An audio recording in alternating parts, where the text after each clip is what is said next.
Bueno, muy bien. Espero que estén todos muy bien y que hayan podido mirar los materiales que estuvimos mandando. eh, y bueno, empezar a profundizar un poquito más eh, sobre el tema. En la clase de hoy vamos a retomar un poco la cuestión de los métodos de conservación. Estuvimos viendo ya en la clase anterior el método de conservación por bajas temperaturas y también por altas temperaturas. Nos queda ver los métodos que tienen que ver con la modificación del contenido de agua de un alimento. Vamos a estar ahora viendo enseguida la conservación de alimentos por métodos químicos, y también, si hacemos a tiempo, vamos a ver algunos métodos emergentes. Y hacia el final de la clase vamos a hacer algunos comentarios respecto el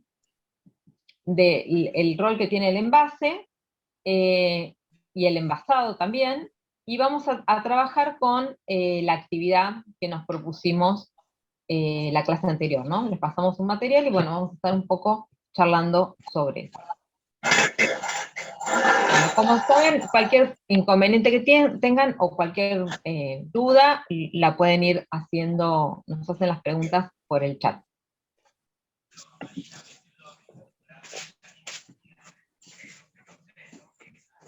Bueno, entonces, dijimos que vamos a trabajar sobre los métodos químicos de conservación.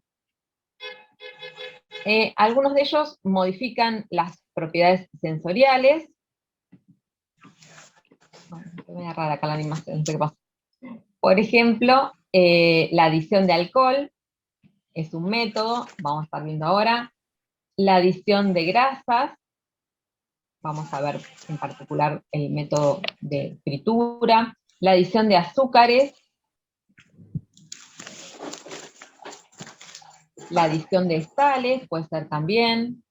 Fíjense que en todos los casos vamos a tener un cambio en el sabor de ese alimento, el ahumado y procesos de fermentación. Por otra parte, hay algunos agregados químicos que no modifican las propiedades sensoriales. Entonces, vamos a ver también la adición de algunos químicos que no modifican las propiedades sensoriales. Vamos a estar trabajando un ratito con esto. Veamos, por empezar, este método de conservación, que es la adición de alcohol etílico o etanol. Este químico, este producto químico, el alcohol etílico, evita el crecimiento de los microorganismos. Se utiliza en productos como licores, acá vemos conservación de frutas, por ejemplo, cerezas, uvas, peras. Y no solamente el alcohol etílico se utiliza respecto de la conservación de alimentos, sino que hay algunos otros, como el propilenglicol, el glicerol, el sorbitol o el manitol, que también se utilizan, por ejemplo, en este tipo de productos azucarados, con fines como evitar que cristalice el azúcar, ¿no? En algunos productos que queremos mantener cierta textura, que no aparezcan cristales, nos pueden servir algunos de estos productos, y también en la conservación de grasas y aceites. Bueno, el Código Alimentario Argentino dedica un capítulo, que es el capítulo 4, a bebidas espirituosas, alcoholes, bebidas alcohólicas, destiladas y licores. Eso ustedes ya saben, vimos en otras capacitaciones que el Código Alimentario está disponible, lo pueden encontrar fácilmente en internet. Les recomiendo que pongan Código Alimentario Argentino ANMAT y ahí pueden consultarlo. Bueno, y en el Código Alimentario se especifica qué tipo de alcohol etílico se puede utilizar en productos alimenticios. Entonces hay una descripción específica, ¿no? Dice que el alcohol debe provenir de estilo rectificación de mostos provenientes únicamente de materias primas de origen agrícola. Bueno, y hay toda una definición. No la vamos a leer toda, pero vamos a ver el final, ¿no? En la denominación de alcohol etílico potable de origen agrícola, cuando se haga referencia a la materia prima utilizada, el alcohol deberá ser obtenido exclusivamente de esa materia prima. Es decir, lo que es importante es que el alcohol que utilizamos para la producción de alimentos tiene que cumplir con ciertos requisitos, los cuales están definidos en el código, ¿no? Un montón de cosas. Su características organolépticas, su aspecto, el grado alcohólico mínimo, la acidez que tiene que tener, los ésteres expresados en acetato de etilo, bueno, aldehídos, un montón de cuestiones que debe cumplir un alcohol etílico para poder ser utilizado en alimentos. Nosotros, obviamente, ustedes, productores artesanales que utilizan alcohol, no van a hacer un análisis, porque no tienen, de hecho, un laboratorio como para determinar todas estas cuestiones, ni mandar a analizar permanentemente el alcohol que se utiliza, pero sí podemos tener en cuenta que el productor del alcohol nos esté dando esa garantía. Entonces tenemos que, a la hora de utilizar alcohol, tener en cuenta que existen variantes, productos comerciales, cuya finalidad es de uso externo, ¿ven? Como estos de acá. Entonces, ese tipo de alcoholes no se recomienda, no les recomiendo que utilicen un alcohol que dice de uso medicinal o uso externo. Lo que tenemos que buscar es alcoholes que estén fabricados y cuya calidad se adecue a lo que indica el Código Alimentario. Por ejemplo, fíjense, en este caso nos indica alcohol etílico potable de origen agrícola. Entonces, eso nos está diciendo que se puede utilizar en alimentos, apto para alimentos, ¿no? Bueno, acá vemos un ejemplo de un producto que recurre, que utiliza este método de conservación, es un licor de, de vainilla, ¿sí? Entonces, bueno, acá tenemos la lista de ingredientes, lleva azúcar, agua, jugo de limón, el alcohol, y en este caso, bueno, vainilla, ¿no? Porque es lo que le va a dar el sabor. Bueno, y entonces acá el procedimiento correspondiente. Acá tenemos la fuente de la cual sacamos esta receta. Siempre, bueno, a la hora de leer recetas, recuerden un poco lo que comentábamos la otra vez, ¿no es cierto? De verificar si estamos comprendiendo todo, si tenemos toda la información que necesitamos, si hay cosas que no están demasiado claras, bueno, siempre pensando desde el punto de vista de la conservación de alimentos, tratar de aclarar cualquier punto, o sea, o leer críticamente cualquier receta, ¿no? No porque esté mal, sino porque tenemos que hacer las cosas correctamente. Bueno, otro método que mencionamos es la adición de grasas y aceites, ¿no? Hay distintas formas de agregar grasas y aceites, ahora vamos a ver algunas. La acción podemos definirla como que genera una cierta impermeabilidad del alimento, ¿no? Entonces eso va a evitar que se pierda agua del alimento, lo va a sellar, y eso puede ser una propiedad deseada respecto de la calidad de un alimento. Y la desventaja que tiene es que, recuerdan que lo vimos en la primera clase, que la característica de las grasas y los aceites es que se deterioran por oxidación, ¿no? Generando ese estado tan particular que es el enranciamiento, y que seguramente muchos o todos conocen, ¿no? Bueno, la fritura es la manera que tenemos de incorporar aceite a un alimento. Este proceso no solamente está basado, digamos, en este agregado de aceite que tiene estas propiedades, ¿no? De deshidratar los alimentos. En realidad, ven, acá es lo que quiero decir. Todo este proceso, la fritura, realiza todo esto, ¿no? Deshidrata el alimento y destruye térmicamente microorganismos, ¿no? Disminuye la actividad acuosa de la superficie, es decir, que es un conjunto de varios métodos. O sea, por un lado tengo un tratamiento térmico, tengo también algún nivel de deshidratación, y estoy incorporando este aceite que nos va a ayudar a la conservación. Cuando freímos un producto se genera una costra superficial, ¿no? Una cocción que se da a más de 100 grados, esto tiene que ver con las temperaturas de ebullición de los aceites. Va a estar saliendo agua del interior y va a estar ingresando grasa o aceite en la superficie, ¿no? En la costra se producen reacciones, se va a producir una caramelización, un oscurecimiento, ese cambio de color típico, ¿no? Que vemos ahí.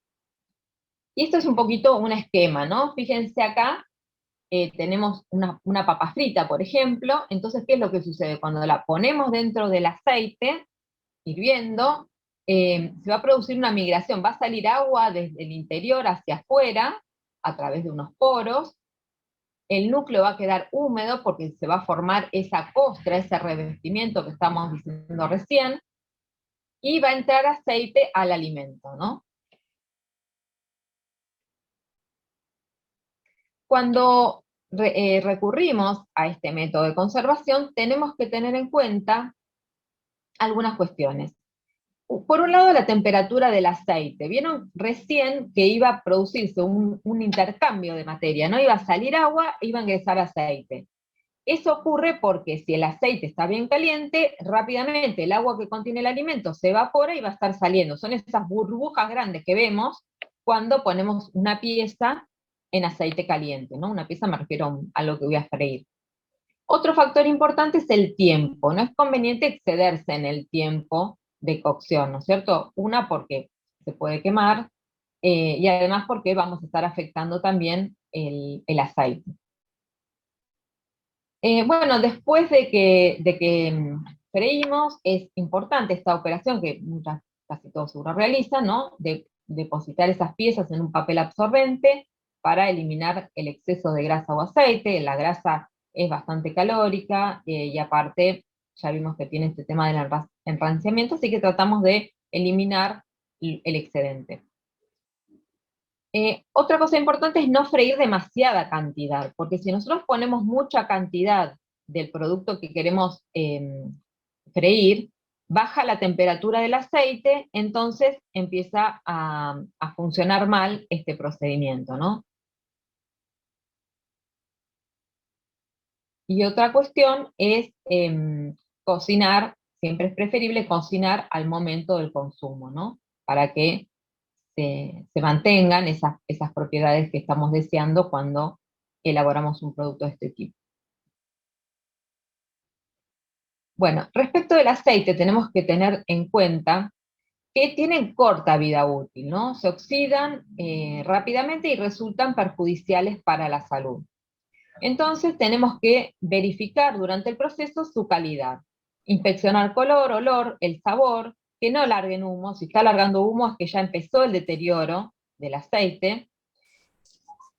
Siempre desechar las grasas o aceites que ya notemos que empiezan a estar alterados, que se empiezan a oscurecer. Lo ideal es utilizarlos una sola vez, y si se reutilizan, es una práctica que se hace, entonces en tal caso lo que se recomienda es filtrarlos previamente, o luego de utilizarlos, filtrarlos y guardarlos en frío y en oscuridad. De esta manera vamos a evitar o hacer más lento ese proceso de deterioro. Bueno, otra forma que tenemos de conservar alimentos mediante el agregado de productos químicos es agregar azúcar. El azúcar, acá vemos en mermeladas, ¿no? Dulces, o acá vemos las frutas abrillantadas, confituras, bueno, leches condensadas. Hay muchos productos que tienen agregados de azúcar con fines no solamente de modificar el sabor, sino que también inciden en la conservación. ¿Qué es lo que hace el azúcar? Va a bajar el AW, la actividad acuosa. ¿Se acuerdan que hablamos en la primera clase que un producto podía tener distintos niveles de humedad, pero cuando hablamos de actividad acuosa nos referimos a cuán disponible va a estar el agua para ser utilizada por microorganismos? Entonces, cuando yo tengo mucha cantidad de azúcar, lo que sucede es que se va a impedir, se va a ver desfavorecido el desarrollo de los microorganismos, porque no la van a tener disponible para su multiplicación. Además, en ciertos casos, como en estas confituras, por ejemplo, el azúcar superficial va a evitar el contacto del oxígeno del aire con el alimento, ¿no? Porque lo está recubriendo, y eso ayuda también a la conservación. Bueno, también tiene funciones como mantener la firmeza de un producto, ¿sí? Por ejemplo, cuando trabajamos con almíbares de alta concentración. Esta concentración de azúcares se va a medir, la forma de controlar su concentración es con un refractómetro, y lo que medimos son grados Brix. El aparatito es un aparatito de este tipo, es muy fácil de utilizar, teniendo algunos cuidados, como por ejemplo que no me queden burbujitas de agua. Lo que tiene es un pequeño receptáculo ahí, donde uno pone la muestra que quiere medir. Estos equipos vienen para distintos niveles de grados Brix, ¿no? Entonces, depende del alimento que estamos realizando, y si queremos controlarlo, tenemos que buscar un aparato que sea adecuado al rango de nuestro trabajo. Acá hay otro modelo, otro estilo, ¿no? Este de acá es un poco más sencillo, diría, de usar. Bueno, ¿qué tipos de azúcares podemos incorporar? Bueno, sacarosa, que es el azúcar que todos conocen, fructosa, otro azúcar, glucosa, estos son todos de aspecto similar, cristalino, blanco, jarabe de maíz de alta fructosa, miel, es otro producto que se utiliza con fines a veces de conservación. Otra posibilidad de conservación es por agregado de sal, en el proceso que se denomina salazón. La sal que se utiliza es cloruro de sodio, la sal de mesa, y su acción es que va a deshidratar el alimento, y esto inhibe el crecimiento de microorganismos, ¿no? Hay distintas formas de utilizar salazón. Por ejemplo, en este caso, aplicar sal directamente en la superficie de alimentos. Esto se utiliza, por ejemplo, para la conservación de pescados, o ciertos fiambres, ¿no? Jamones, por ejemplo. Y si no, otra manera es utilizando inmersión del producto en salmuera. Por ejemplo, en el caso de las aceitunas verdes o algunos tipos de vegetales.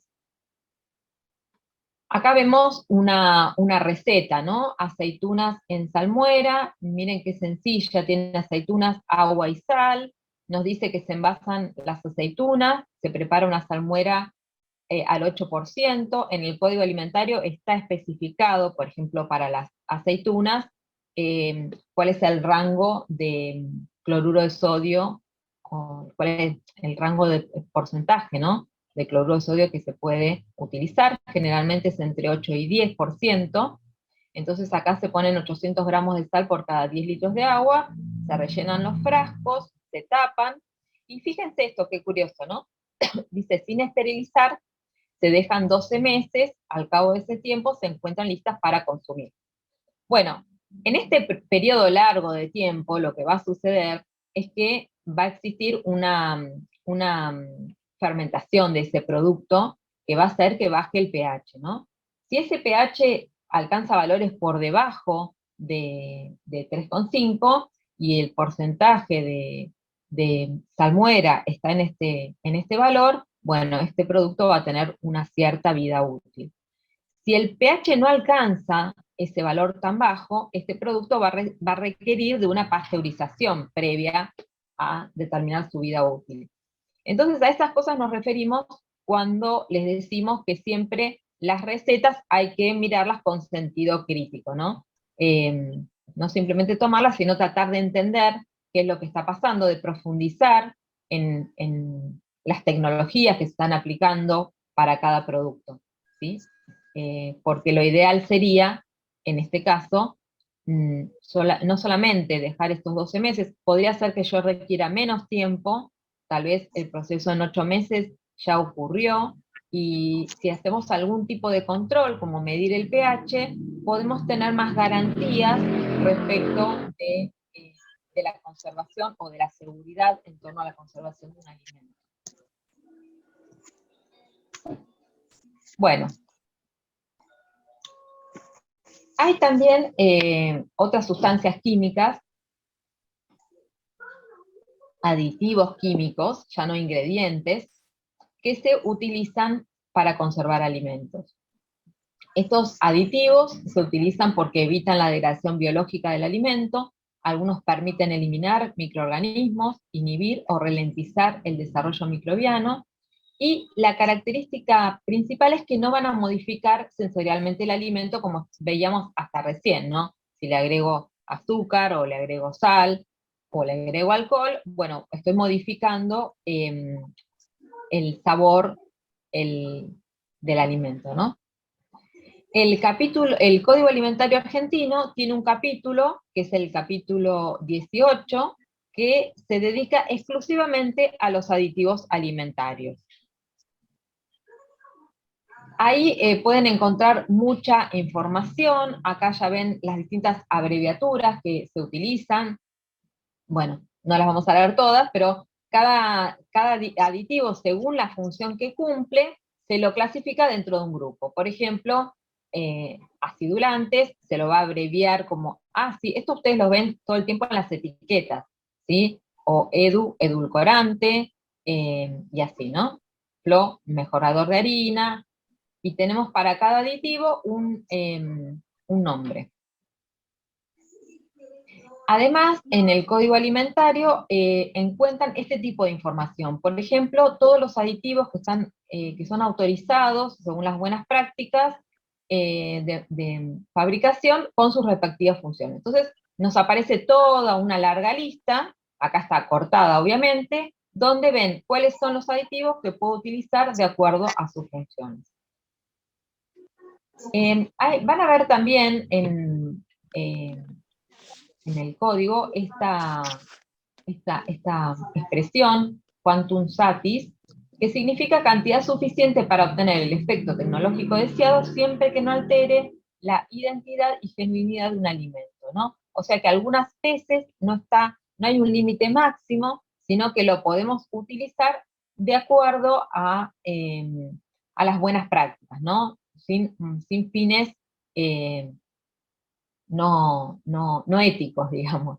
Bueno, acá continúa esta lista, es muy extensa, la pueden buscar en el código. También les aparecen todos los aditivos ordenados por orden alfabético, ¿sí? Entonces, son formas que se han implementado para hacer más rápido una búsqueda. Si yo quiero buscar un aditivo, bueno, lo puedo encontrar un poco más fácil, depende qué dato tenga, qué información tenga.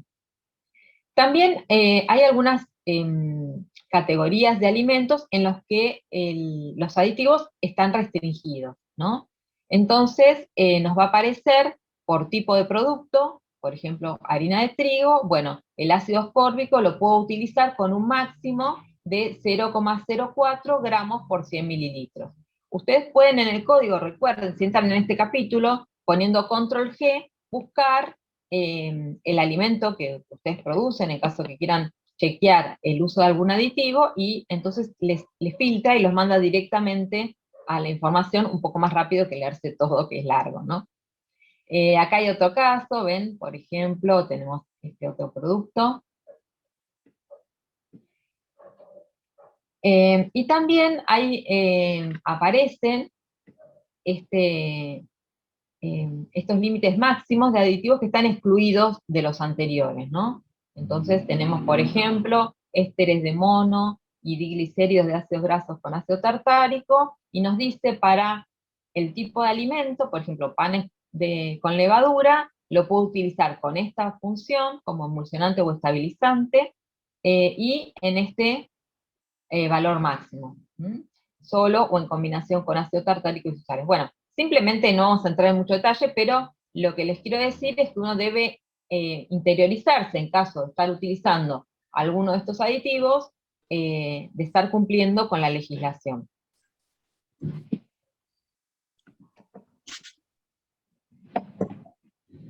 Bueno, y acá vemos algunos ejemplos. El ácido ascórbico es el E300, ¿no? Todos los aditivos. Moni, Sí. Hay una pregunta en el chat. Yo contesté anteriormente. ¿Qué es eso de ésteres de mono? Bueno, es un tipo de aditivo, es ésteres de mono y diglicéridos. O sea, el mono no es un mono, sino que quiere decir que son glicéridos de una cierta Con una característica, claro. Bueno, y se utilizan como, ven acá está, en este caso como estabilizantes, como emulsionantes, en Es un este tipo compuesto de, químico especial. claro.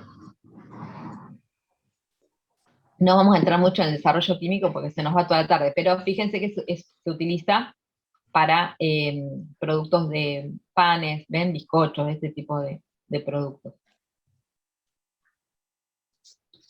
Bueno, entonces vemos acá algunos otros, el ácido ascórbico, por ejemplo, que se utiliza como, tiene distintas funciones, en general antioxidante, en harinas, pastas, panificados, ven, pulpas de frutas, bebidas, lo podemos encontrar. Yo les recomiendo que empiecen a mirar todos los productos que consumen, todos consumimos muchos productos envasados, y la verdad que se aprende un montón solamente mirando etiquetas, ¿no? Hay mucha información. Ustedes que quieren desarrollarse como productores, siempre mínimamente empiecen a mirar todos los productos que serían del rubro que ustedes producen. Entonces van a ver cuánta información tienen las etiquetas de los alimentos.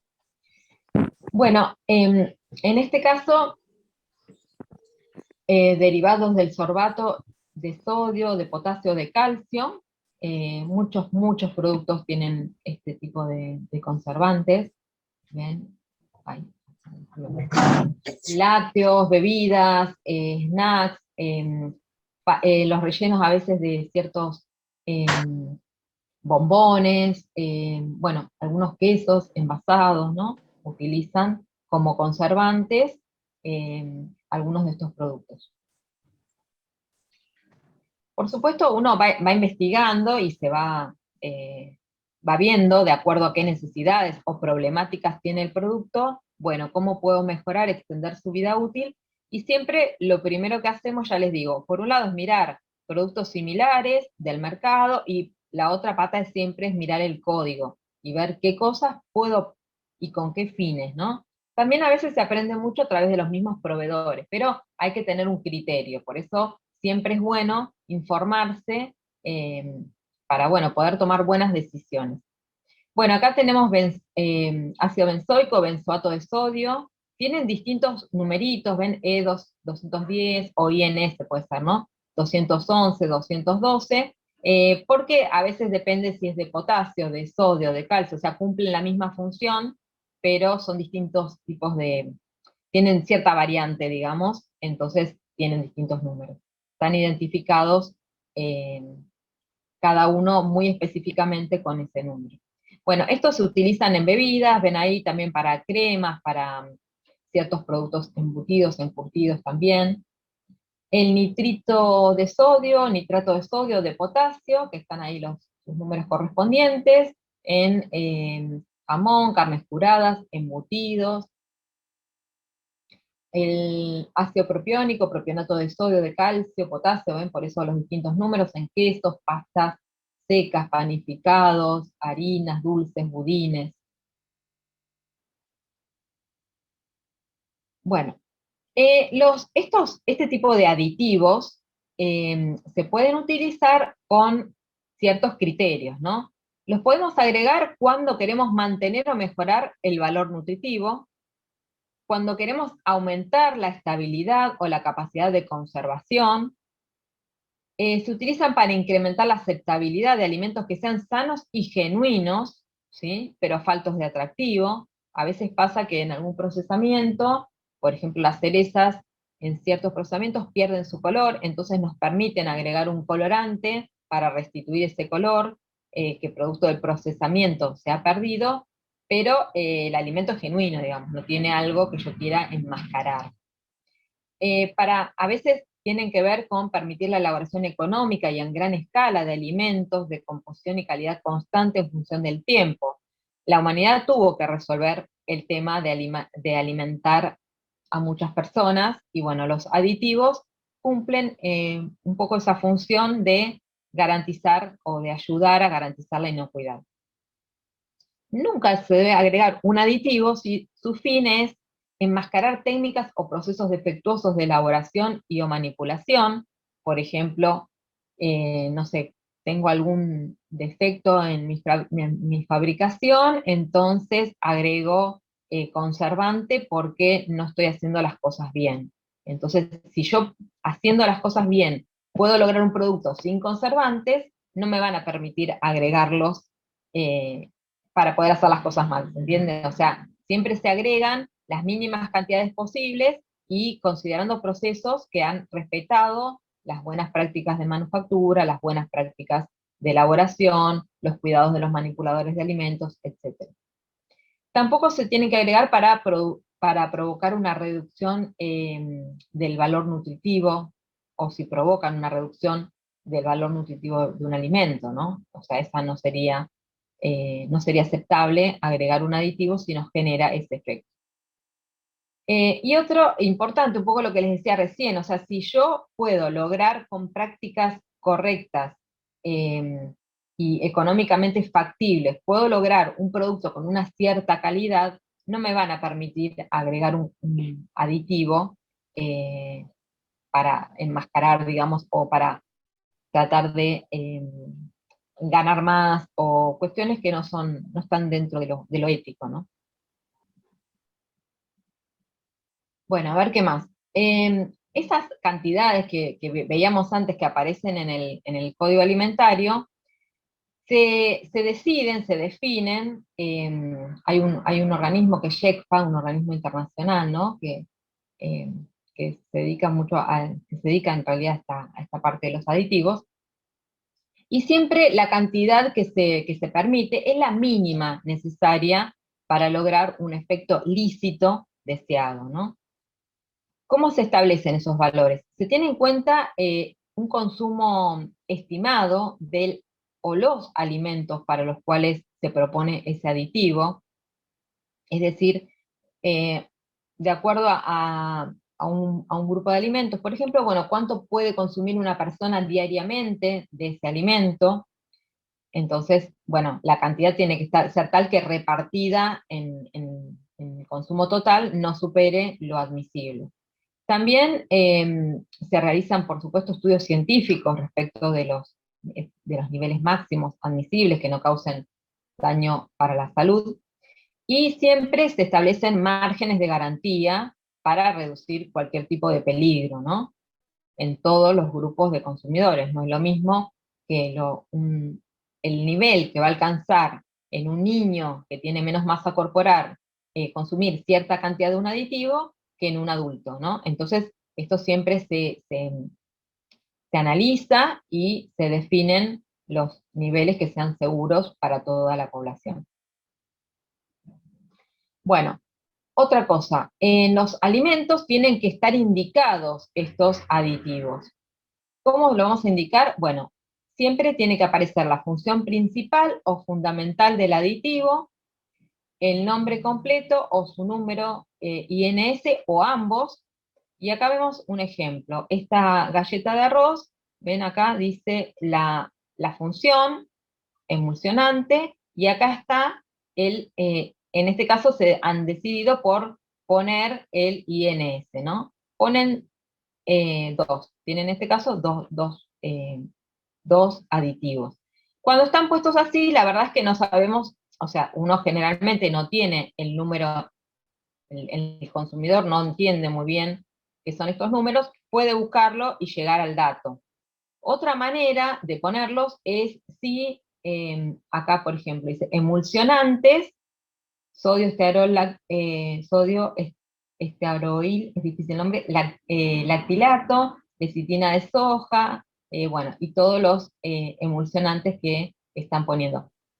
Son dos formas que las dos están correctas, porque acá se pone el nombre completo, y acá se está indicando mediante su numerito y INS, pero bueno, la verdad que para el consumidor es como diferente ver una que otra, ¿no? En este caso tal vez no entiende para qué sirve, en este caso no sabe exactamente cuál es el que se está poniendo, pero bueno, siempre se puede investigar. Bueno, otro, otra conservación, otro método de conservación es la utilización de ácidos como el vinagre en productos como los encurtidos. Se puede agregar, se pueden agregar también hierbas aromáticas, especias, ¿no? Y acá la acción fundamental es la acidez, ¿no? Baja el pH, el vinagre, lo cual es inhibitorio para que puedan desarrollarse microorganismos. El código alimentario también define, ven, estas son las cosas que uno tiene que ir incorporando. Y bueno, quiero hacer este producto, bueno, voy a ir al código y fijarme, a ver qué encuentro, a ver qué información puedo obtener ahí. En el caso de encurtidos o picles, son frutos u hortalizas que después de haber sido curados en salmuera o haber experimentado una fermentación láctica en condiciones especiales, se conservan en vinagre en un recipiente bromatológicamente apto. Entonces, voy teniendo definiciones. El ácido acético, que se encuentra en el vinagre, y es el que realmente cumple este efecto de bajar el pH, de aumentar la acidez, puede provenir de fuentes, ser sintético en algunos casos, o ser producto de la fermentación, como ocurre en el vinagre. Las características que tiene es que tiene una acción relativamente débil comparada con otros conservantes, por eso se suele combinar con pasteurización, agregado de sal, agregado de algún ácido sórbico, ácido benzoico, estos aditivos, ¿no? La sal mejora su acción, porque ahí estoy un poco combinando métodos, ¿no? La sal baja la actividad acuosa y el medio ácido, bueno, se la voy haciendo como más complicada a los microorganismos. También aumenta la sensibilidad al calor de las bacterias, o sea, cuando estoy en medio ácido, el tratamiento, si hago un tratamiento térmico, va a ser más efectivo. Y cuanto mayor sea la concentración, bueno, más efectivo contra los microorganismos. Entonces, en este caso, en este tipo de conservación, yo les menciono el ácido acético, pero muchas veces, vamos a verlo ahora un ratito, cuando hacemos fermentaciones, hay otro tipo de ácidos que se pueden también generar. En este tipo de productos es importante el control del pH, porque si forma parte de mi método de conservación, vimos que los productos que tienen pH por debajo de 4,5 tienen menos posibilidades, tienen menor riesgo, ¿no?, de que se desarrollen patógenos. Entonces, para medir pH, el otro día alguien lo preguntaba, por eso agregué algunas imágenes. Tenemos equipos portátiles, hay muchos, muy diversos en el mercado. Ahí ven una primera marca que es Hanna, por ejemplo. Ese es para medición de pH en cervezas. Este que está verdecito tiene otra función, medición de pH en productos como quesos o productos semisólidos. Después también hay equipos que son de mesa, estos son más bien para medir pH en líquidos, pero se pueden cambiar los electrodos y bueno, utilizarlos con distintas funciones. Y tenemos también esta posibilidad que es medir pH con papel pH. Un pHímetro, como los que veíamos recién, tienen mucha mayor precisión. Y acá tenemos también en el mercado distintos estilos de papel pH, que van como esto que estamos viendo en la imagen, es un producto muy barato, entonces también lo que tenemos es poca, ahí uno lo que hace es sacar esa tirita, la sumerge, por ejemplo, en un líquido, y la tengo que comparar luego con una escala que me trae el mismo, la misma, es como una libretita, ¿no? Que me viene ahí con el mismo papel pH. Entonces comparo y yo veo en qué pH está. Lo que pasa es que no tiene mucha precisión, me va a dar una idea, ¿no? Por ejemplo, si estoy entre 7 y 9, o entre 6 y 7. Tenemos también este estilo. Fíjense la diferencia con el anterior. El primero que les mostré es una escala, un papel pH, que nos permite ir desde 1 hasta 14. Este de acá tiene una escalita más limitada, va de 4 a 7. Entonces eso es como que me va abriendo el abanico. Si yo necesito medir pHs ácidos, no tiene sentido tener una escala que me abarque todo el rango de pH. Esto me mide, por ejemplo, entre 4 y 7. Y me da con un poco más de precisión, porque acá tengo, por ejemplo, 4, y acá tengo 4,3, 4,6. Entonces, tengo un poco más de apertura, ya me está dando una información con un decimal. El problema que tiene es que por encima de 7 todo me va a dar igual, ¿sí? O sea, si yo estoy en 7, bueno, podría ser 7 o podría ser más alto. Y si me da en el límite inferior, si yo estoy leyendo 4, también si tengo algo que sea por debajo de 4, ya no lo diferencio, me va a dar este color. Pero bueno, si yo estoy trabajando en este rango, es bastante útil este tipo de papel pH. Hay otros indicadores que son de este tipo, tienen un poco más, son de mejor calidad, digamos.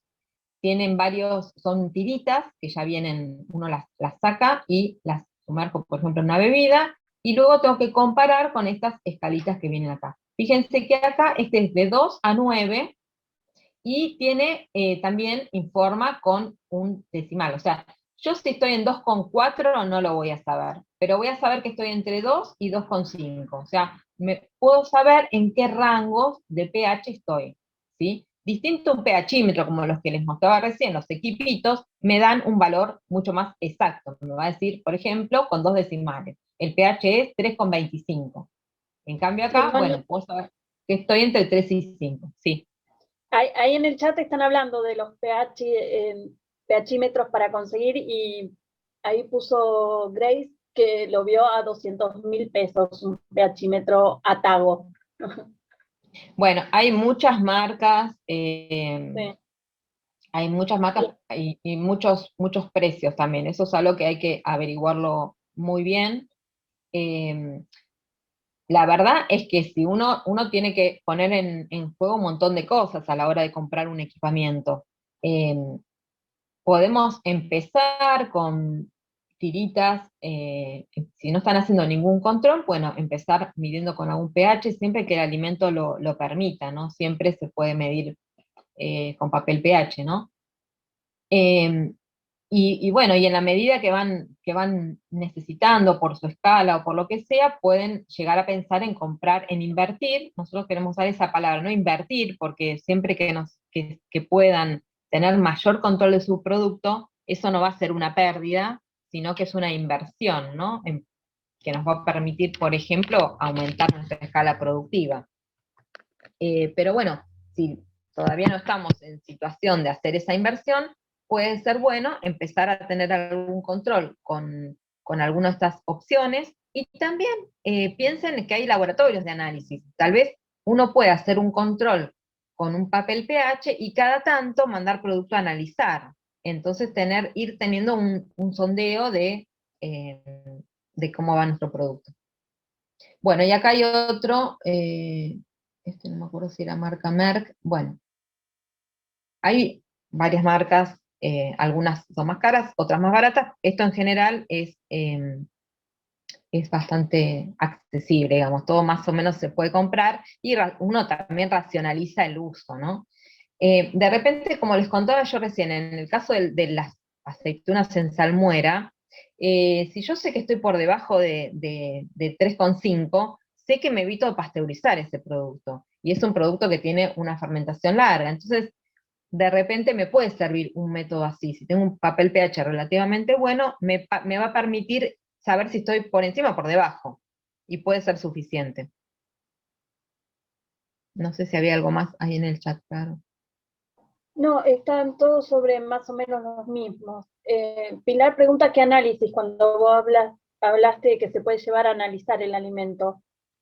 Bueno, ahí, eso también, cada alimento tiene ciertos controles que se especifican de acuerdo a la categoría que corresponda. No sé, por ejemplo, en una bebida, por ahí te interesa analizar la acidez, el grado alcohólico, los grados Brix, en una mermelada también, por ahí el pH, los grados Brix sobre todo.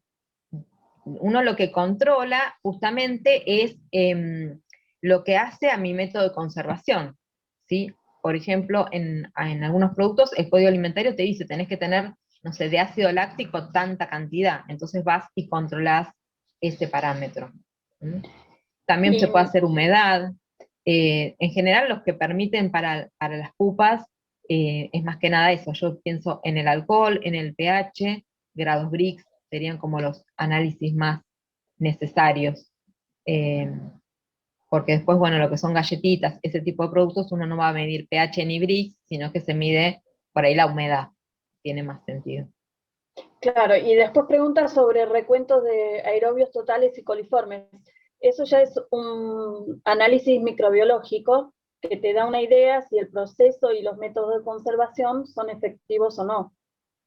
Claro, es ideal, también en el código también está especificado para cada producto hay ciertos parámetros microbiológicos. Si uno puede hacer controles microbiológicos de su producto, es ideal, ¿no? Entonces, si en algún momento vos, o sea, en la medida que uno va avanzando y vas teniendo posibilidades, pueden ir incorporando algún tipo de ese análisis, está bárbaro, digamos. Yo no les quise decir tanto porque, bueno, sé que están en escalas por ahí pequeñas y se complica un poco en lo económico. Pero bueno, la universidad, justamente ahora, próximamente, nosotros en agosto tenemos pensado dar un curso de microbiología y vamos a invitar, esperemos que se sumen, las personas de la Cátedra de Microbiología de Alimentos de la universidad, que ellos inclusive hacen análisis para terceros. En la Universidad de Luján, si entran en la página, hay un organismo, una dependencia que se llama CATEC, y vía CATEC se pueden hacer análisis. Digo en la de Luján como en otras. A veces las universidades son un poco más económicas que hacerlo en un laboratorio privado. Pero bueno, hay muchas opciones. Bueno, Bien, seguimos. estamos bien con el tiempo. ¿Estamos bien? Bueno, vamos con el ahumado. El ahumado es aplicar humo a los alimentos. Aporta sabor, color, ¿no es cierto? Y esto genera una cierta prolongación en la vida útil de los alimentos. El humo tiene algunos principios antisépticos que inhiben el desarrollo de los microorganismos. Cuando está caliente va a producir una desecación en la superficie, ahora van a ver con Caro después, ¿no?, la deshidratación un poco más en detalle, y esto contribuye a que no puedan desarrollarse los microorganismos. El Código Alimentario define ahumado como someter a un alimento a la acción de humos recién formados, procedentes de la combustión incompleta y controlada de maderas duras de primer uso, mezcladas o no con plantas aromáticas de uso permitido. Bueno, y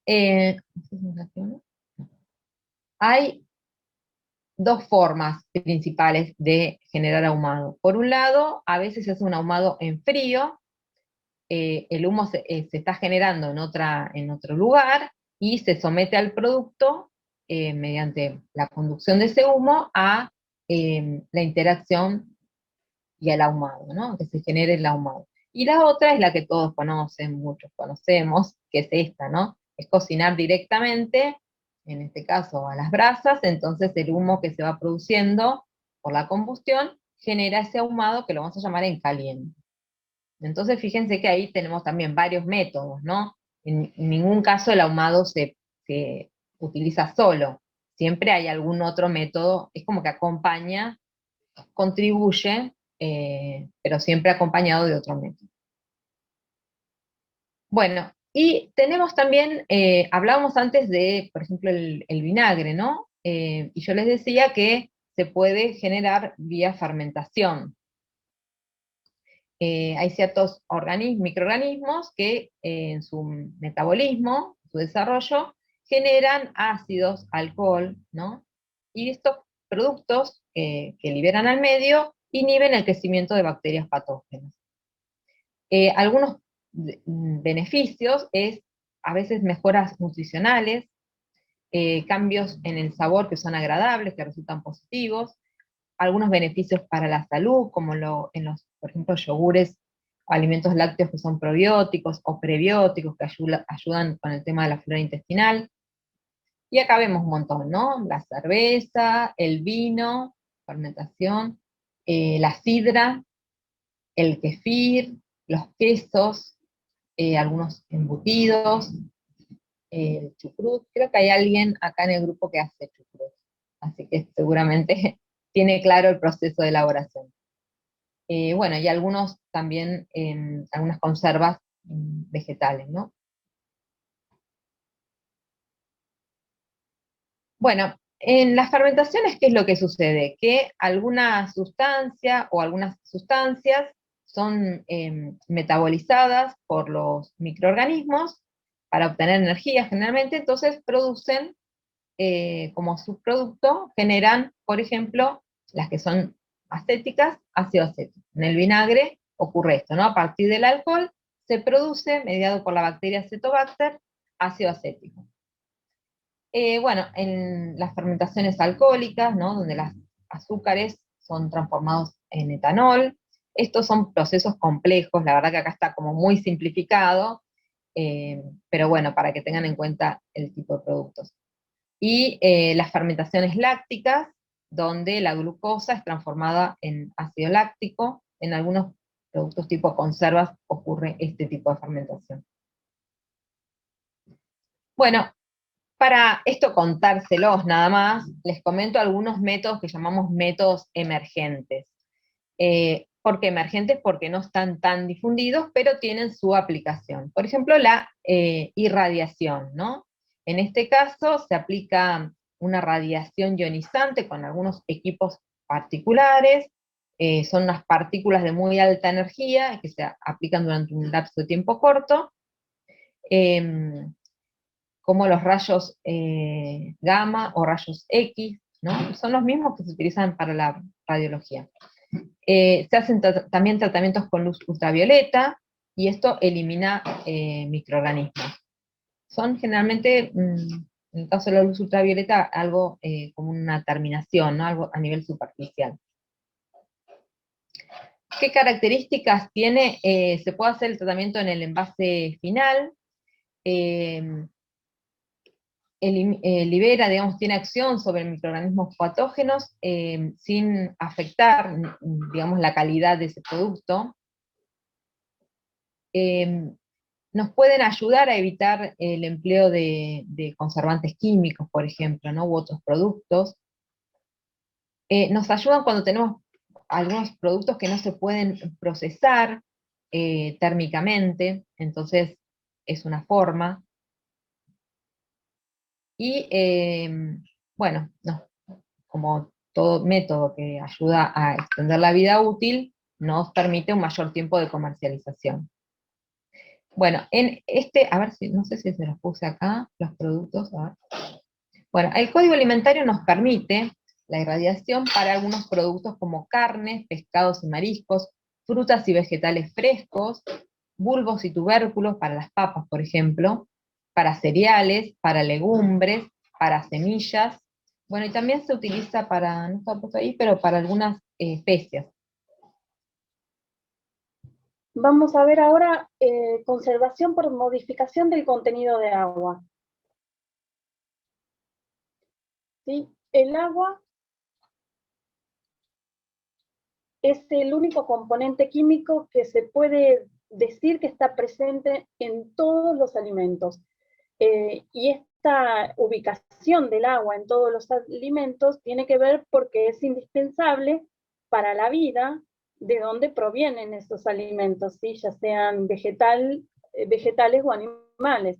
Es indispensable porque facilita, es medio para un montón de reacciones metabólicas, conduce gases y bueno, es fundamental para la vida. Y este hecho de que sea fundamental para la vida también la hace fundamental para la vida de bacterias, levaduras, hongos y cualquier otro microorganismo que nosotros no queremos presentes en nuestros alimentos. Por eso la importancia de conservar mediante la eliminación del agua. Vamos a rever un poquito lo de actividad de agua, y es una medida indirecta del agua que hay disponible para esa vida, para que intervengan las reacciones químicas, bioquímicas o microbiológicas de estos organismos.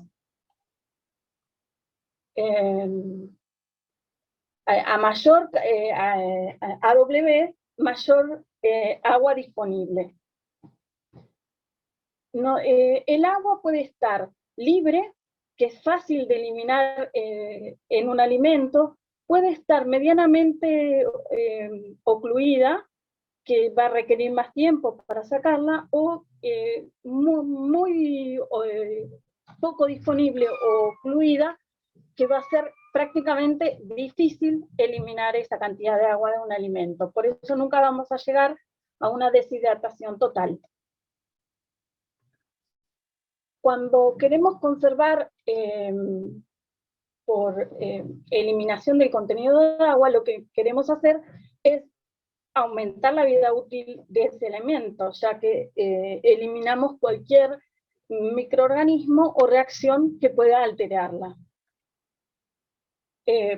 Además, podemos lograr mayor estabilidad al almacenarlo, porque también al disminuir microorganismos o reacciones químicas posibles, lo podemos guardar por más tiempo. Y otra ventaja importante, que disminuimos los costos de transporte y almacenamiento, porque tenemos productos mucho más pequeños.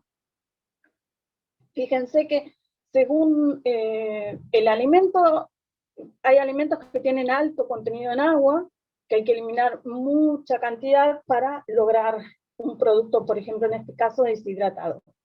Y alimentos que naturalmente tienen bajo contenido en agua, que a lo mejor solo necesitamos mantener ese bajo contenido en agua en el tiempo. Podemos tener alimentos deshidratados, o desecados, mejor dicho, deshidratados, donde la pérdida de agua es mucho más grande, o concentrados, donde la pérdida de agua es pequeña. Generalmente los concentrados son líquidos que terminan también con un aspecto líquido. Y por eso tenemos las distintas técnicas de modificación del contenido de agua. Tenemos en el secado por aire o por contacto, secado bajo vacío, liofilización o criodeshidratación. Y las técnicas de concentración para alimentos líquidos, evaporación, congelación y ultrafiltración. Ahora las vamos a ver con un poco más de detalle. ¿Qué es lo que estamos buscando cuando conservamos, modificando el contenido de agua? Reducir el AW, el agua disponible para la vida microbiológica. ¿Sí? ¿Cómo reducimos en la mayoría de los procesos ese AW? Bueno, el agua líquida la llevamos a vapor, a agua gaseosa, y por eliminación de este vapor es que eliminamos el agua contenida en el alimento. De esa manera podemos disminuir o bloquear el crecimiento de microorganismos e inhibir las reacciones químicas y bioquímicas, que algunas son reacciones de deterioro del alimento, ¿no? Entonces, queremos eliminar el agua y la queremos vaporizar, la queremos llevar a agua gaseosa. Y nosotros la técnica, dentro de todo, la conocemos, la aplicamos a diario cuando queremos, por ejemplo, secar ropa. Utilizamos una fuente de calor, que en este caso es el sol, para llevar el agua líquida a vapor, ¿sí? Para vaporizar agua a estado gaseoso. Esta fuente de calor genera estas gotitas de vapor que después pasan al ambiente, al aire seco. A ninguno de nosotros se nos ocurre lavar ropa esos días de humedad bien pegajosa que suele haber acá en la provincia de Buenos Aires, ¿no? Porque nosotros, además de tener este cambio de estado de líquido a gaseoso, necesitamos remover la masa que ahora tenemos en estado gaseoso, la tenemos que eliminar. Entonces, generalmente nos ayudamos con el viento cuando secamos la ropa. Bueno, este mismo proceso es lo que intentamos hacer cuando secamos alimentos. De alguna manera, retirar el agua mediante aire caliente. ¿Qué factores influyen en el secado? Tal como hacemos con la ropa, sí, la temperatura de secado, la humedad relativa del aire, porque ya sabemos que los días de humedad no vamos a colgar ropa porque ese aire ya no quiere cargarse más de agua, ¿sí? El agua que nosotros vaporizamos acá pasa al aire, y si ese aire está cargado de agua, no recibe más cantidad. Entonces, realmente un parámetro que hay que tener en cuenta para controlar estos métodos de secado es la humedad relativa del aire que vamos a aplicar. La velocidad, sabemos que cuando hay viento secamos mejor, ¿sí? Y el tiempo de secado. También es importante temperatura y tiempo de secado, como en otros procesos, porque además de buscar la deshidratación, buscamos que la alteración sea mínima o deseada por lo menos, ¿sí? Bueno, ya habíamos visto que hay alimentos que tienen poco contenido de agua y otros que necesitan reducir ese contenido acuoso para conservarlos. Frutas, estos métodos se usan muchísimo en frutas y en pescados y carnes, que se acompañan también con la salazón que vimos recién con Moni. Y según el grado de AW que lleguemos en el producto final, podemos tener una desecación, o cuando eliminamos más cantidad de agua, tenemos una deshidratación. Durante el secado destruimos casi todas las levaduras, células bacterianas, pero las esporas, ya sean bacterianas o fúngicas, suelen sobrevivir. No eliminamos entonces el peligro, ¿sí? Y además, lo que sí hacemos es detener o destruir levaduras y células bacterianas. Y después del secado debemos mantener ese producto bien almacenado, ¿sí? Por eso también los productos que conservamos por modificación del contenido del agua necesitan un empaque adecuado. Dentro de los métodos de secado, el más tradicional es que se usa desde hace muchísimo tiempo, ¿sí? El secado al sol. Ya vimos en la primera clase que fue uno de los... Justo, Caro, hay alguien, Florencia Borda, comenta que es seca con deshidratador solar. No sé si por ahí le damos el audio y nos quiere contar. Acá hay una fotito de un deshidratador solar también, por eso también la idea es esta. Podemos hacerlo como se hacía antes, ¿no? O como lo hacían los abuelos, ¿no? Secando directamente al sol, colgando, y fíjense que la circulación de aire se da naturalmente. No tengo nada que me obstruya. ¿Cuál es el problema de este tipo de proceso? Tengo mi fuente de calor y el viento que ayuda a secar el producto. El problema grande es que está a la intemperie, ¿sí? Hay plagas, pájaros, y un montón de incluso polvo, que pueden perjudicar el alimento, incluso ser insalubre. Estos son, no sé si será similar al que usa ella para desecar solar, son sencillos, desecadores solares.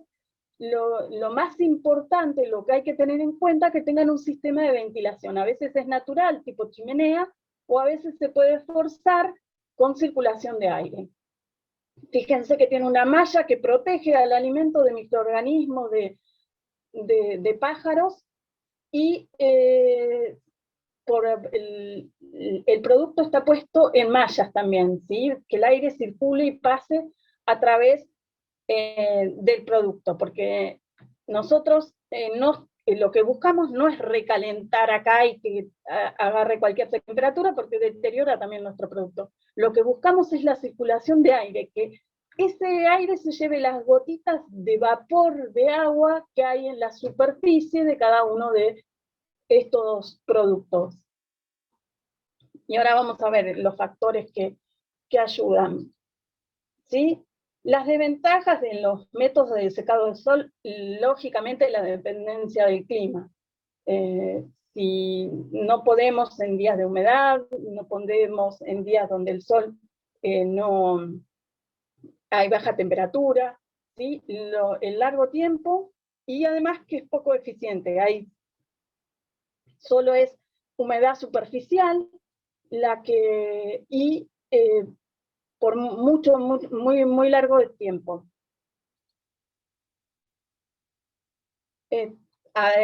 Podemos contar, ¿no?, con los secadores tradicionales, y si no, usar secadores mecánicos, que es lo que usa la industria generalmente, ¿sí? Túneles de secado, tambores rotativos o para presión secado en spray. Fíjense este producto que es la leche, cómo termina en leche en polvo, totalmente o prácticamente deshidratada, no totalmente. ¿Sí? La leche es una de las industrias que más ha mejorado los métodos de deshidratación, ¿no? La industria láctea. Y este puede ser un sistema que, además, no natural, tengo una fuente de calor y circulación de aire forzada, donde yo mantengo la humedad relativa de ese aire con los parámetros que quiero o que necesita mi proceso. Además, como lo que yo necesito es evaporar agua, puedo bajar las presiones para lograr una evaporación a menor temperatura. Con eso tengo un producto con menos problemas, ¿no? Porque no tiene deterioro que produce elevadas temperaturas. Por eso existen estos secadores al vacío, pero ya necesito tener más parámetros para controlar, ¿sí? Presión, temperatura y tiempo. Y otro método para deshidratar, que por ahí no lo podemos hacer, no es práctico o económico, pero sí podemos comprar materias primas con esta tecnología, es la liofilización. Nosotros, ¿qué buscamos en la liofilización? Sacar el agua, que en este caso está en forma de hielo, y llevarla directamente a vapor, sin pasar por el estado líquido. Del hielo al vapor, sublimar se llama el cambio de estado. Se realiza a bajas temperaturas, porque tengo que estar a temperaturas de congelación. Y recuerden que cuando yo congelo a muy bajas temperaturas en corto tiempo, logro cristales más chicos, entonces tengo menor deterioro de la fuente, ¿no?, de mi alimento. Y necesito bajas presiones. Entonces, yo después, al terminar este proceso, tengo un producto más parecido al producto original. Conserva la forma y el volumen, pero tiene un peso reducido porque eliminé todo el agua que tenía ese producto. Fíjense acá, champiñones, distintas frutas. Como el proceso es caro, se usa para productos que realmente tenga sentido, ¿sí? Conservar tanto la forma y los sabores. ¿Qué es lo que se hace? Este es un diagrama de fases del agua, ¿sí? El agua puede estar como hielo, como agua o como vapor. Agua líquida, ¿sí? Tenemos distintas temperaturas y distintas presiones, y en cada par ordenado o a cada temperatura y presión le corresponde un estado. A 20 grados y una atmósfera o 1000 milibares, nosotros estamos parados en este punto que es el agua líquida. ¿Qué queremos hacer cuando liofilizamos? Primero, llevarla a hielo. Para eso enfriamos, y recuerden que necesitamos un enfriamiento importante. Fíjense que acá son menos 40 grados. Una vez que estamos a menos 40 grados, lo que necesitamos es pasarla a vapor. Para eso bajamos las presiones de manera que nos encontremos en la línea donde se produce el cambio de estado de hielo a vapor, de sublimación. Entonces volvemos a calentar para eliminar esa agua congelada ahora en forma de vapor. Esto es básicamente el proceso de liofilización. Necesitamos una ultracongelación, bajar la presión. En condiciones de vacío bajamos tenemos ese cambio de estado, ¿sí? Y después, fíjense que un paso muy importante también es el envasado, porque si nosotros dejamos este producto deshidratado a un ambiente húmedo, va a volver a tomar esa humedad. Este proceso es importante, fíjense la diferencia entre chips de banana deshidratados y liofilizados. Tenemos menor pérdida de sustancias aromáticas, no hay grandes cambios, y lo podemos conservar por largos periodos de tiempo. Disminuye los costos de transporte porque tenemos mucho menos peso y menor costo del envasado. Es un sistema bastante caro, por eso se utiliza para productos gourmet o que necesiten mantenerse, conservarse con todas las características organolépticas. Se suele utilizar en café y en algún otro producto gourmet.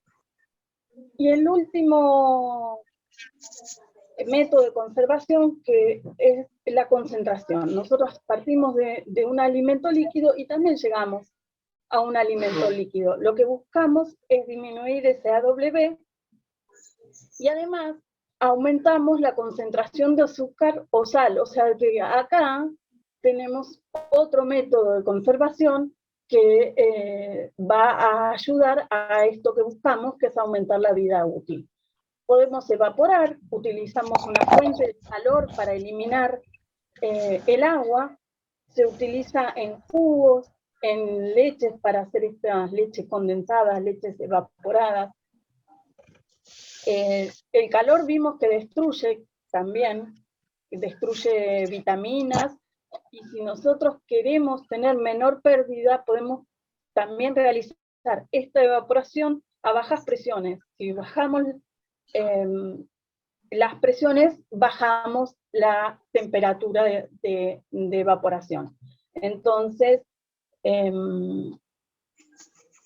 necesitamos, tenemos menor temperatura y menor daño por calor.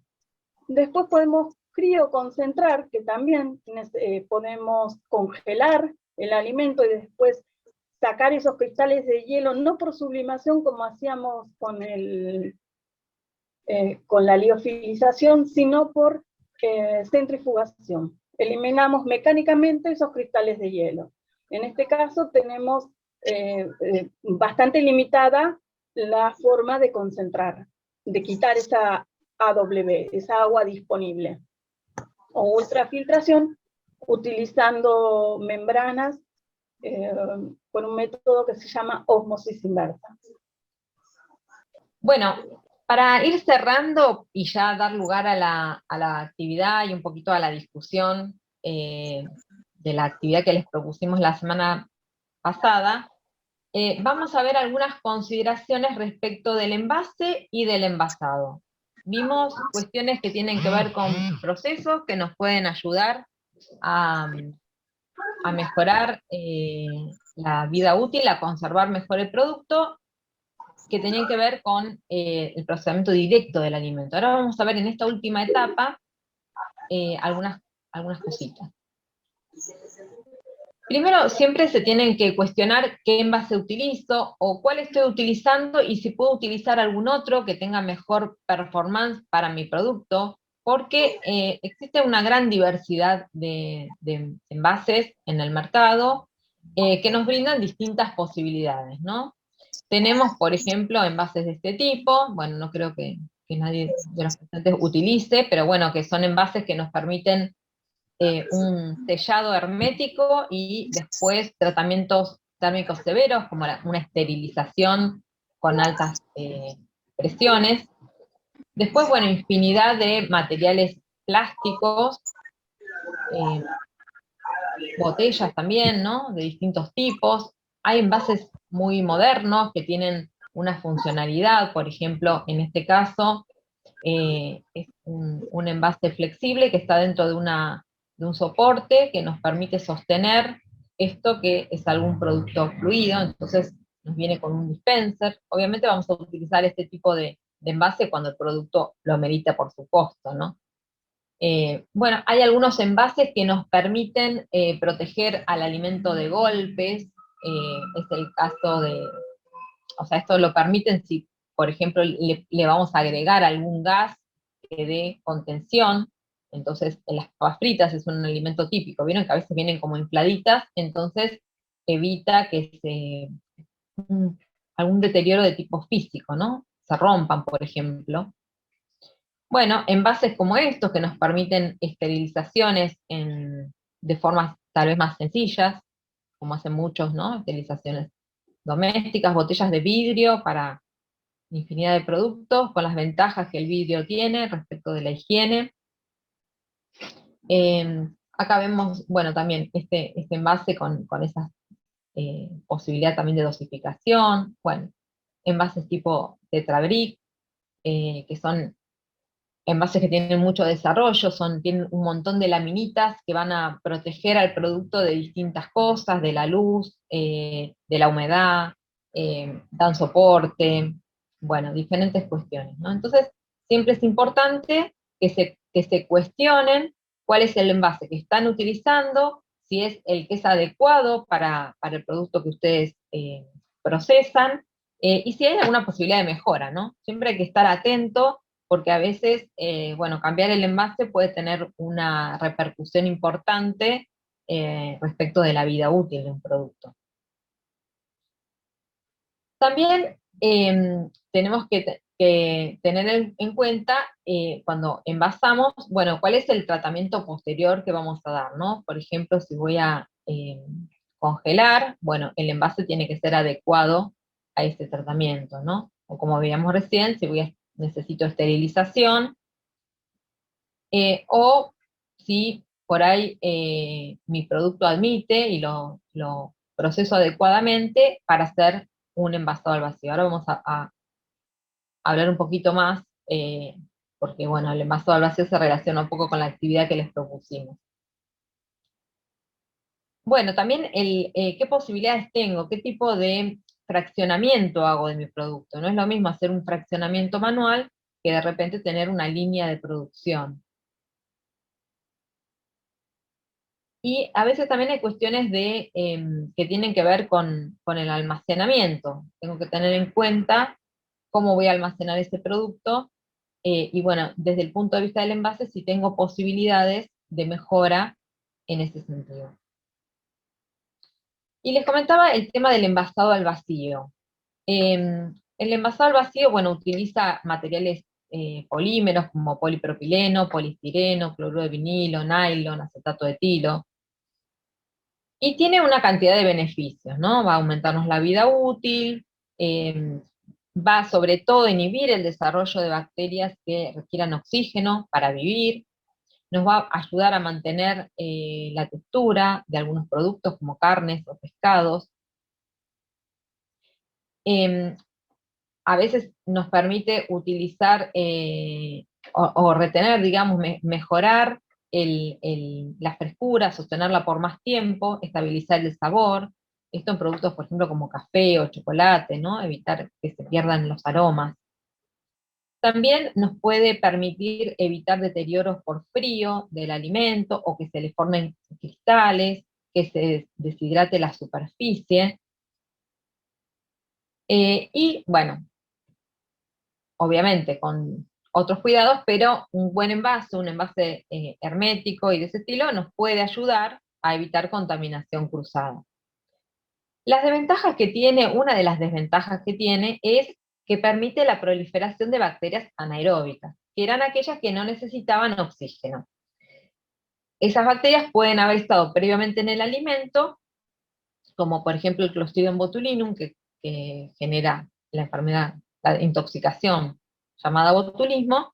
Entonces, si vamos a utilizar, por darles un ejemplo, este método, tenemos que tener en cuenta todo esto. Entonces, si voy a envasar un alimento al vacío, bueno, tendré que haber hecho un tratamiento térmico suficiente para eliminar las bacterias que puedan desarrollarse luego cuando eso se quede sin oxígeno. O sea, ¿lo puedo usar? Sí. lo tengo que usar con las consideraciones y los cuidados necesarios. Bueno, para cerrar un poco, vamos a ver algunas pautas para envasados seguros. Por ejemplo, hablábamos del caso de las mermeladas. Y acá quiero hacer una salvedad, porque el otro día decían, o se puso un poco en la discusión, si invertir o no los envases de mermelada. Y vamos a ver este caso. En este caso, ¿qué se está haciendo? A ver, se están esterilizando los frascos, los vamos a hervir 10 minutos en agua potable. Vamos a hacer un envasado en caliente. Los dulces, las mermeladas se envasan en caliente por dos cuestiones. Por un lado, porque así fluye el producto, si no se pone duro y es muy difícil hacerlo luego. Por otra parte, porque esto contribuye a esa esterilización que se hizo del envase, ¿no? Estamos haciendo el envasado aséptico, ¿no? Esterilizamos el frasco, estamos envasando en caliente. Cuando esto se enfríe, luego que lo hayamos cerrado, ese hecho de que se enfría dentro del envase va a generar vacío, y eso también contribuye a un cierre hermético. En este caso, si yo estoy haciendo este tipo de envasado, después damos vuelta el producto, porque con eso nosotros estamos teniendo una acción sobre la tapa. ¿Mm? Distinto sería, voy a hacer este envasado y luego del envasado vamos a hacer todo el producto entero. Si yo esterilizo todo el producto entero, la tapa se está esterilizando con todo el conjunto.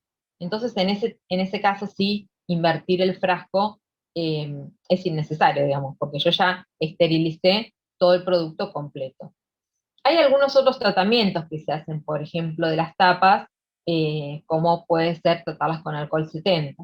Entonces, dependiendo de todo el proceso completo, puede ser necesario o no invertir el frasco. Si hago este tipo de envasado aséptico, digamos que no esterilizo luego el producto completo, es recomendable. Bueno, por último, les comento esta posibilidad de conservación de los alimentos, que es utilizar atmósferas modificadas. ¿Qué es una atmósfera modificada? Es modificar la composición de gases que va a estar rodeando al alimento, o sea que en lugar de ser aire sea una otra cosa. Se utilizan mezclas de gases, algunas de ellas tienen dióxido de carbono, nitrógeno, argón, oxígeno, bueno, diferentes gases. ¿Cómo se eligen esos gases? Bueno, se tiene que tener en cuenta el tipo de deterioro que sufre cada alimento. Algunos datos orientativos. Por ejemplo, las carnes rojas tienen una vida útil de 4 días cuando están expuestas al aire, y en atmósfera modificada esa vida puede extenderse hasta 12 días. Productos de panadería de 3 días pueden pasar a 10 a 30 días. Las frutas frescas de 2 o 3 días a 7 a 10 días. Bueno, acá es un dato como para que tengan una idea. Por ejemplo, en el pan, ¿qué es lo que se utiliza? Mezclas de dióxido de carbono y nitrógeno, o sea, se evita el oxígeno. En quesos duros se utiliza dióxido de carbono. En las pastas frescas, nitrógeno. En alimentos deshidratados también nitrógeno, por ejemplo, las papas fritas, ese tipo de productos, ¿no? Bueno, no tengo dibujitos, pero seguramente ustedes vieron, ahora es bastante frecuente cuando compran tapas para empanada, por ejemplo, que viene en un envase que tiene, es como una bandejita, digamos, que tiene un sello, un cierre con un film arriba. Esos envases suelen tener atmósfera modificada. O los que les comentaba antes, ¿no? Los de los snacks también es muy común utilizar atmósferas modificadas. Bueno, no sé si ustedes lo utilizarán, pero bueno, para que tuvieran una idea de que también existen Claro. otras cosas, ¿no? Ahí ponen que se utiliza para cerveza la atmósfera modificada y preguntan cómo se aplican los gases. No, necesitas un proceso. Sí, en lo que son bebidas, a veces hay algo un poquito más sencillo, porque en el caso de la bebida lo que estás buscando es eliminar el oxígeno, digamos, para justamente que no se te produzcan oxidaciones.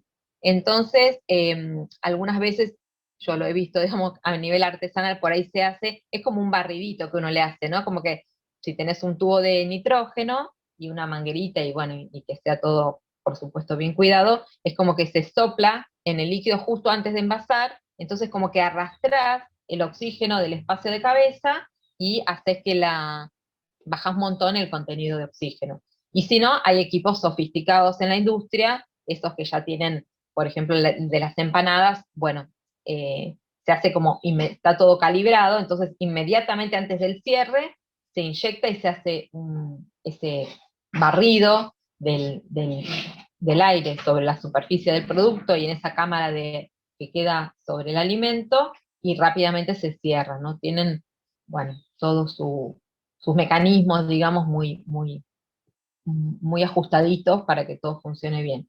En la industria de bebidas, bueno, por ahí tenés esa posibilidad de hacerlo un poquito más fácil, y bueno, soplando con un tubo, teniendo un tubo de nitrógeno y los dispositivos adecuados. Sí, ahí Bien, están poniendo en el chat no sé, los cerveceros que hacen el barrido. ¿cómo lo hacen? A ver, como que cuenten. Hernán puso que hace con nitrógeno o dióxido y Jorge puso que hace un barrido de oxígeno con dióxido y utiliza llenadoras contra presión. Claro, exactamente. Así se hace. Muy bien. Bueno, entonces sí lo utilizaban, ¿vieron? Los cerveceros les vino bien. Por lo menos conocen el método. Eh, para cerrar, vamos a ver ahora, a modo de corolario, que en general los métodos siempre se combinan. Ya lo fuimos diciendo, porque yo decía, bueno, cuando freímos estamos combinando cosas. No estoy haciendo una sola cuestión. Estoy utilizando varios métodos.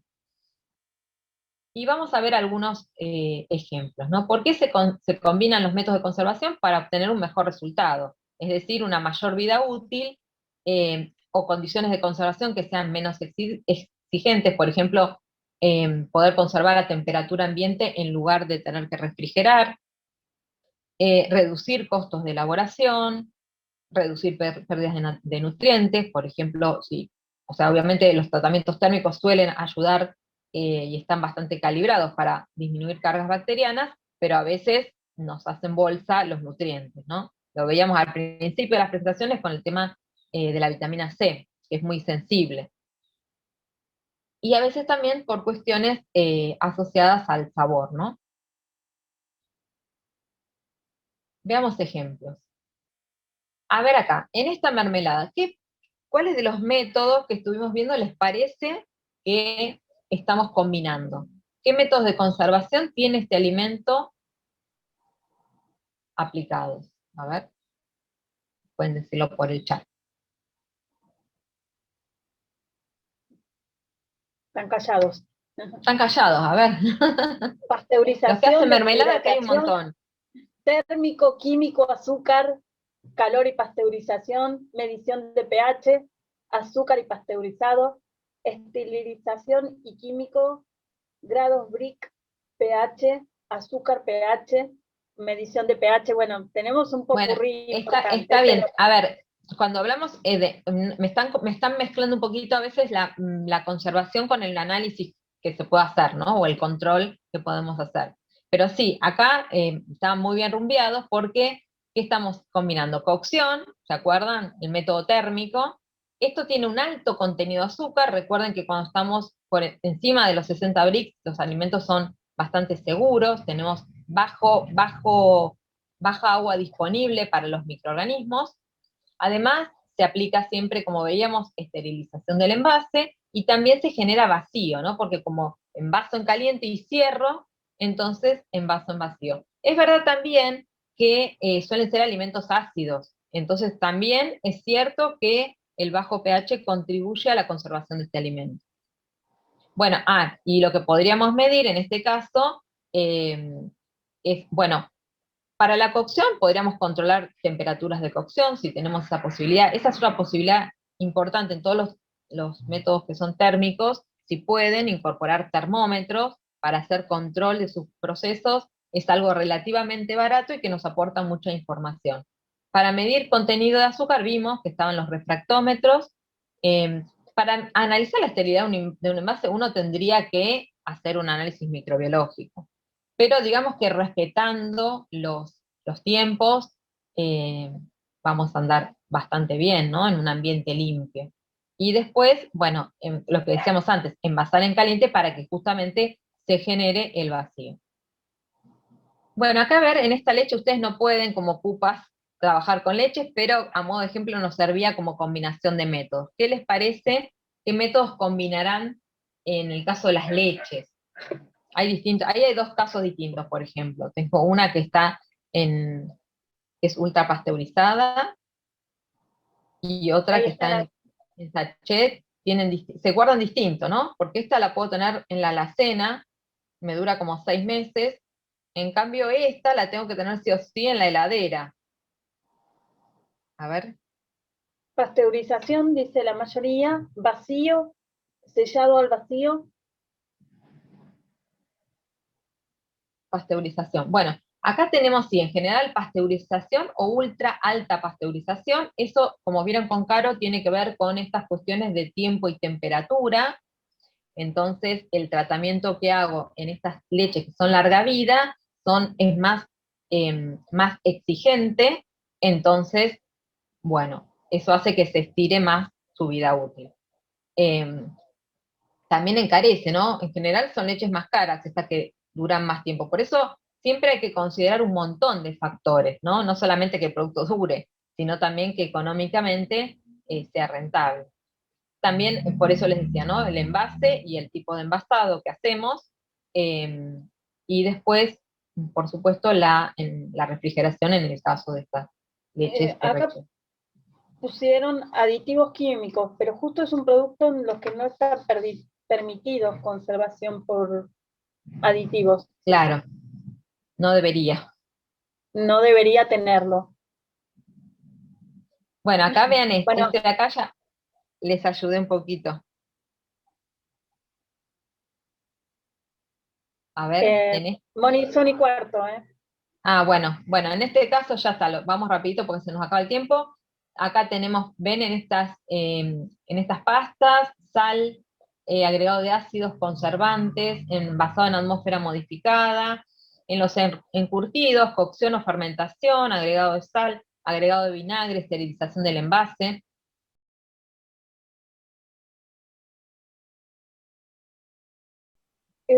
Esperemos que hayan podido leer y hacer la actividad. Hay personas que entregaron la actividad vía mail. Nosotros corregimos algunas, pero no pudimos todas.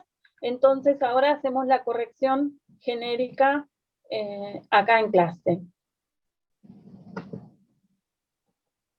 Vamos a obviar todo lo que dijimos la clase pasada sobre el Clostridium. Ustedes ya saben que es anaerobio y que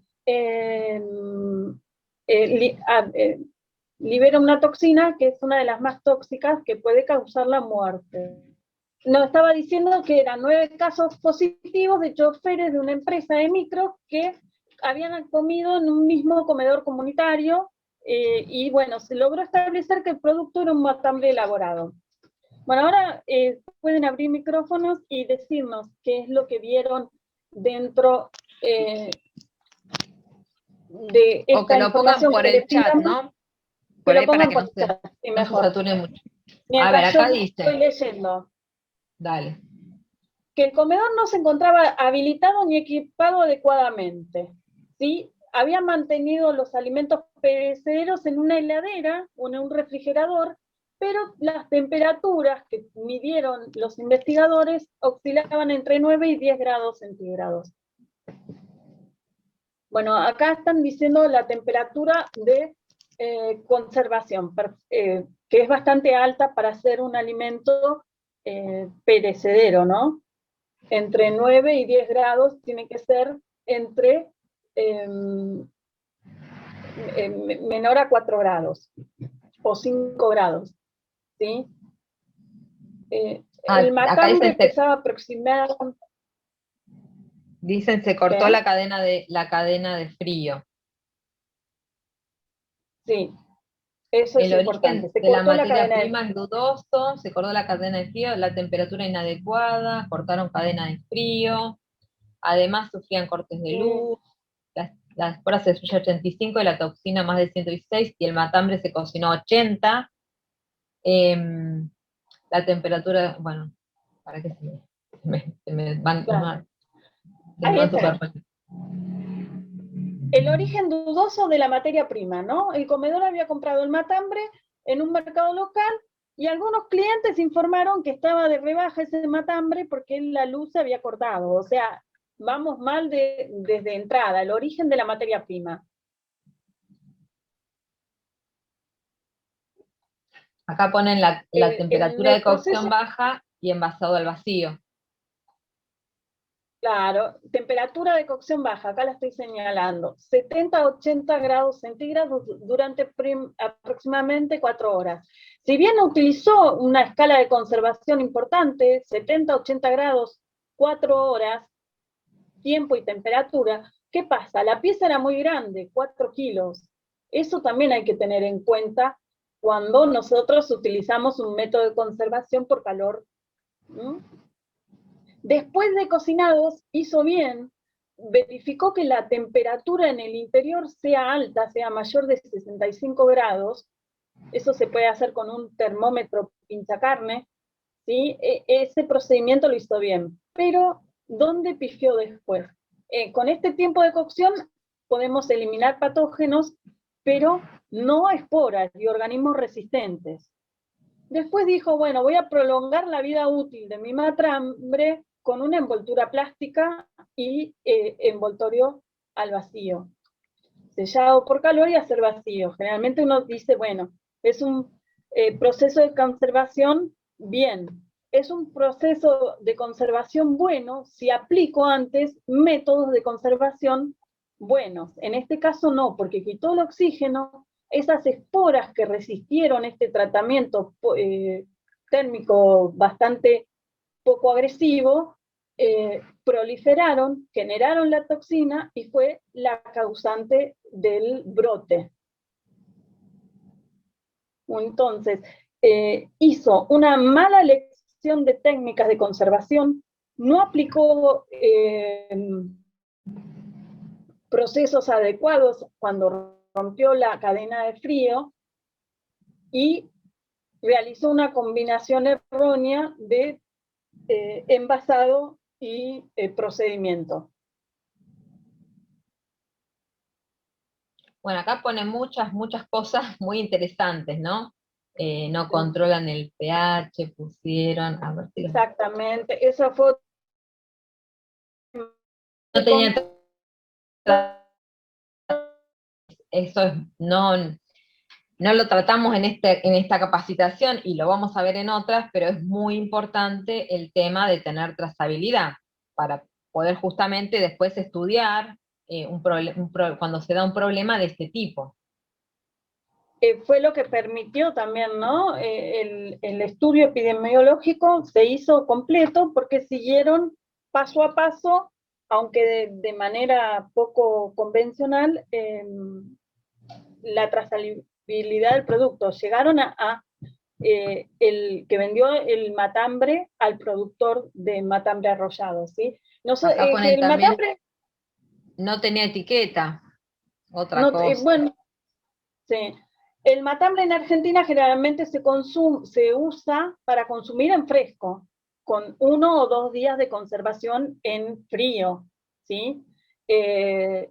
Si bien verificaron que la temperatura de proceso sea adecuada, llegando al interior del producto con 68 grados, no bastó tener un método de cocción bien. ¿Sí? Generalmente cuando nosotros queremos conservar a largo plazo, debemos tener establecimientos autorizados y se usan sales de conservación como nitritos, acidificantes o algún otro agente conservante, ¿sí? Para evitar este crecimiento bacteriano. Bueno, entonces acá un resumen de qué cosas se hicieron. Primero, las materias primas. ¿Sí? Las materias primas, fundamental. No podemos llegar nunca con ninguna técnica de conservación a un buen producto si partimos de productos en mal estado. Dentro, esto no lo habíamos puesto, pero está en el paper que leímos para este trabajo, además del matambre, que tenía mala cadena de frío, ¿qué otro producto puede tener incidencia? Había usado zanahorias, huevos y orégano. El huevo sí, pero ya estaba cocido también, era huevo duro lo que puso, y además verificaron que la temperatura interior llegara a los 65 grados. Pero un producto que puede llegar a contener esporas, porque puede contener polvo, es el orégano. El orégano está secado, deshidratado, generalmente se utiliza al sol, como vimos, liberado al ambiente, ¿no? Entonces ese polvo puede traer las esporas del Clostridium botulinum. Y si no está irradiado o no está, ese orégano también puede ser fuente de contaminación. Sí, bueno, La ponen las verduras mal lavadas también. O sea, si no también, hacemos correcto lavado, también. El envasado y sellado por calor, que en este caso fue un error. Los largos tiempos, bueno, la falta de agentes conservantes o acidificantes y los largos tiempos de conservación. Es un alimento para consumir en fresco, 2 o 3 días como mucho, y se guardó por 20 días. Mala higiene del manipulador seguro, ¿sí? Entonces generamos, queriendo hacer las cosas bien, generamos condiciones apropiadas para que las esporas germinen y elaboren la toxina. Hicimos todo mal. Claro, no había, bueno, en este caso nadie aseguró la higiene y el BPM del lugar porque era un espacio que no estaba habilitado. Si nosotros queremos preparar alimentos para enlatado o almacenamiento en largo plazo, como puede ser el envasado al vacío, recomendamos que todos los alimentos de bajo contenido ácido, ¿sí?, con un pH mayor a 4,6, se esterilizan a temperaturas de 116 a 121 grados centígrados en cámaras de presión operadas a 0,66 o 0,97 atmósferas. Necesitamos un tratamiento térmico adecuado que garantice que las esporas se van a inactivar, ¿sí?, que vamos a eliminar las esporas. Necesitamos esterilizar. No podemos, por nuestra cuenta, hacer un envasado sin oxígeno. Y fíjense, a estas temperaturas el tiempo necesario oscila entre 20 y 100 minutos. ¿Por qué? Porque depende también del alimento que estoy procesando. Yo no puedo decirle a alguien, bueno, 20 minutos a 121 grados va a estar bien. No, porque depende de muchas cosas, ya lo habíamos visto, el tamaño del alimento y de la propia composición de ese alimento, de la clase de alimentos que están siendo tratados. Bueno, nos despedimos. Nos despedimos. Por mail. Bueno, esperemos que les haya servido y nos encontramos en la próxima capacitación.